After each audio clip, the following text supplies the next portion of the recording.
Hello दोस्तों, मेरा नाम जगदीश प्रसाद है। मैं एक रिटायर्ड पर्सन हूँ और यूट्यूब पर मेरा एक स्वरोदय ज्ञान नाम से चैनल है जिसमें मैं समय समय पर वीडियो डालता रहता हूँ। आज का ये वीडियो पार्ट 4 है जिसमें मैं आगे अब बताता हूँ। सूरज और चंदा, ईड़ा और पिंगला। ईड़ा, पिंगला, सुषुम्ना। सुषुम्ना तो पलों के हिसाब से ही चलती है, बाकी सूरज और चंदा यानी कि सूरज को तो कहते हैं पिंगला और ईड़ा चंद्रमा को। तो इसमें आगे क्या बताया है, सूरज की तिथि में चले जो सूरज प्रकाश, सुख देही को करत है लाभालाभ हुलास। यानी कि सूरज की ही तिथि में सुबह सूर्योदय के टाइम में अगर वो स्वर चल रहा है तो वो सुख देही को करते हैं लाभालाभ हुलास, यानी कि शुभ है। और शुक्ल पक्ष चंदा चले परिवार ले ही निकार, फल आनंद मंगल करे देही को सुखसार। और शुक्ल पक्ष में सूर्योदय के टाइम में अगर चंदा चलता है, चांद चल रहा है, दाहिना बायां सूरज चल रहा है, तो परिवार ले ही निकाल, वो भी फल और आनंद मंगल करता है। अगर शुक्ल पक्ष तिथि में चले जो परिवार को भान, यानी कि कृष्ण पक्ष की तिथि में, शुक्ल पक्ष की तिथि में अगर सूर्य का स्वर चल रहा है तो वो गड़बड़ है। हो क्लेश पीड़ा कछु के दुख के कछु हाम।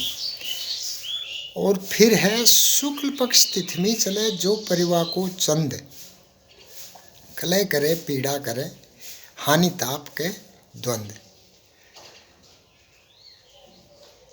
ऊपर बाएं सामने स्वर बाएं के संग, जो पूछे शशि योग में तो नीको प्रसंग। यदि कोई व्यक्ति आके आपसे पूछता है तो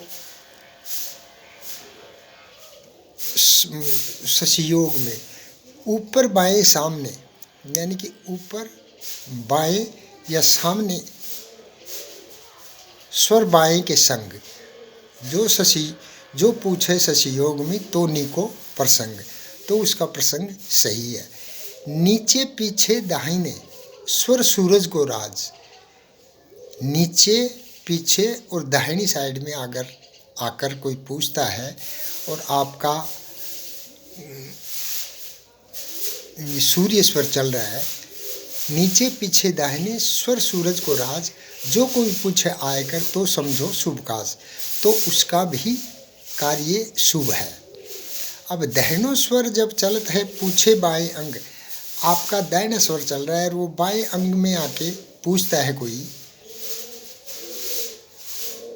दहनो स्वर जब चलत है पूछे बाएं अंग, शुक्ल पक्ष नहीं बार है तो निर्फल प्रसंग।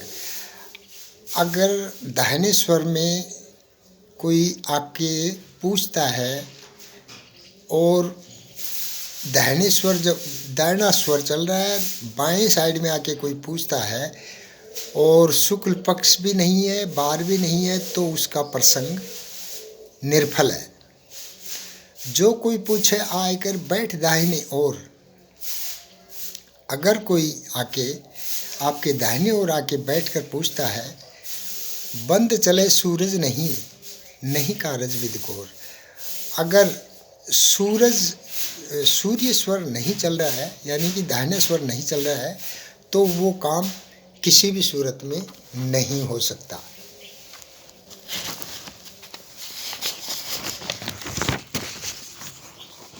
अब दोस्तों आगे क्या है कि जो सूरज में स्वर चले कहे दाहिने आए। अगर सूर्य स्वर चल रहा है, दाहिनी साइड में आके कोई काम पूछता है और लग्न अरु तिथिवार मिले, लग्नवार अरु तिथि मिले कहू कारज हो जाए, तो उसका काम हो जाता है। अब आगे है जो चंदा में स्वर चले बाएं पूछे काज, तिथि अरु अक्षर वार मिल शुभ कारज को साज। जो चंदा में आपका बायां स्वर चल रहा है और बाईं साइड में कोई जो चंदा में स्वर चले बाईं साइड से आके कोई काम पूछता है और तिथि वार और सब मिल रहे हैं तो वो काम उसका शुभ है, हो जाएगा। अब आगे है 7 5 9 3 गिन 15 और 25 काज वचन अक्षर गिने भानु योग को शीश।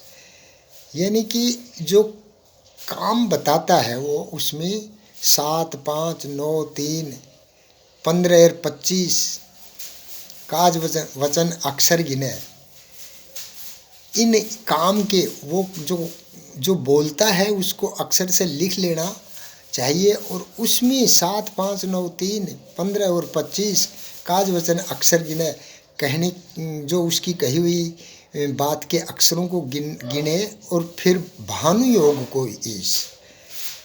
तो ये सूर्य स्वर का योग है। 4 8 द्वादश गिने 14 16 मीत चंद योग के संग है चरणदास रणजीत। अब ये है चंद्रमा के 4 8 12 14 16 ये चंद्रमा के हैं। और इसके बाद में इन स्वर के साथ राशियां भी चलती है।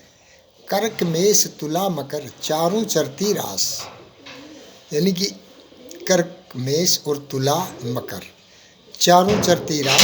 सूरज सु चारों मिलत, सूर्य स्वर से ही ये चारों मिलती हैं। चर कारज प्रकाश, तो चर और अचर दो काम होते हैं, तो चर कारज इसके कारण से हो जाता है। मीन मिथुन कन्या कही चौथी अरुधन मीन, मीन राशि मिथुन राशि कन्या राशि और चौथी धन और मीन राशि, धनु और मीन राशि। द्विस्वभाव की सुषमना सुरली सुत रणजीत, मुरली सुत रणजीत। द्विस्वभाव की सुषमना, अगर सुषमना में ये राशियां अगर सुषमना में चलती हैं तो द्विस्वभाव की हैं ये रणजीत। वृश्चिक हरि वृष कुंभ पुनि, वृश्चिक राशि वृष राशि कुंभ पुनि बाएं स्वर के संग, ये बाएं स्वर के संग चलती हैं और चंद योग को मिलत है थिर कारज प्रसंग। चंद योग को ये स्थिर कारज के लिए ये मिलती है। चित्त अपनो अस्थिर करें, अपने मन को स्थिर करके चित्त अपनो अस्थिर करे। नासा आगे नैन, यानी कि नासा आगे नैन यानी कि जो आँख का नाक का अग्र भाग है उस पर दोनों निगाहें टिकाएं। श्वासा देखे दृष्टि सु जब पावे स्वर बैन, अब उन श्वासों को देखो इस दृष्टि से, जब जाके आपको स्वर बैन का पता चल जाएगा। 5 घड़ी पाँचों चले, ये पाँच जो तत्व हैं 5 घड़ी पाँचों चले, फिरवा 4 ही वार 5 तत्व चाले मिले स्वर बिचले है निहार। अब इन स्वरों में ये तत्व भी चलते हैं। 5 घड़ी पाँचों चले, यानी कि पाँचों जो तत्व हैं ये चलते हैं स्वरों के साथ। अब कैसे चलते हैं ये आपको कैसे पता चले? धरती और आकाश है और तीसरी पौन, मतलब पृथ्वी आकाश और वायु, 3 तो ये, और पानी पावक 5 और जल और अग्नि करत श्वास में गौन। ये श्वासों में ये श्वासों में चलते रहते हैं। 5 तत्व भी श्वासों में चलते रहते हैं। धरती तो सो ही चले और पीरो रंग देख। अब इसमें अलग अलग 5 तत्वों का अलग अलग बताया है। धरती तो सो ही चले और पीरो रंग देख। पृथ्वी तत्व जो है वो नीचे चलता है, सो ही चले, और पीला उसका रंग होता है पृथ्वी तत्व का।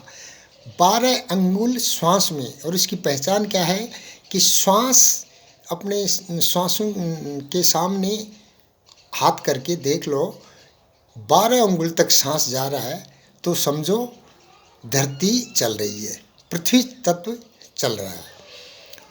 ऊपर को पावक चले, लाल वर्ण है भेष। और जो अग्नि तत्व जो है ना, ये ऊपर की साइड में चलता है, यानी कि सीधा नहीं, ये ऊपर की साइड में चलता है। लाल, और उसका लाल वर्ण है, लाल रंग है। 400 अंगुल श्वास में।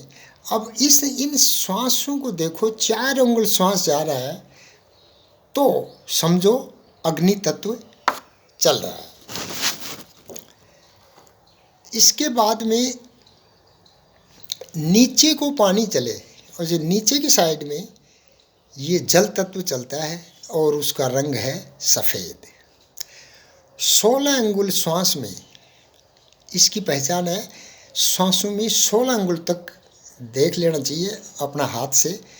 16 अंगुल श्वास में चरणदास कहे भास, चरणदास जी कह रहे हैं कि ये 16 अंगुल तक चलता है, तो समझो ये जल तत्व है।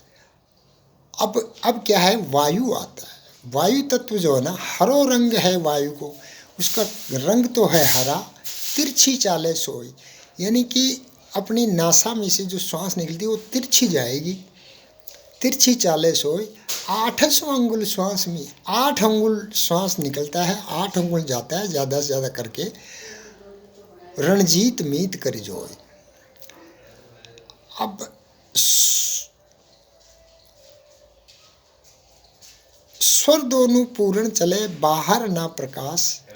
श्याम रंग है तासु को, सो ही तत्व आकाश। अब दोनों स्वर पूर्ण चलते हैं और बाहर कोई प्रकाश नहीं है, तो समझो उसका रंग काला है। सो ही तत्व आकाश, वो ही तत्व मानो आकाश है।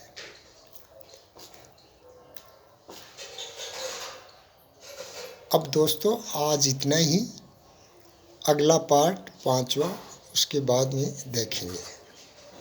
धन्यवाद।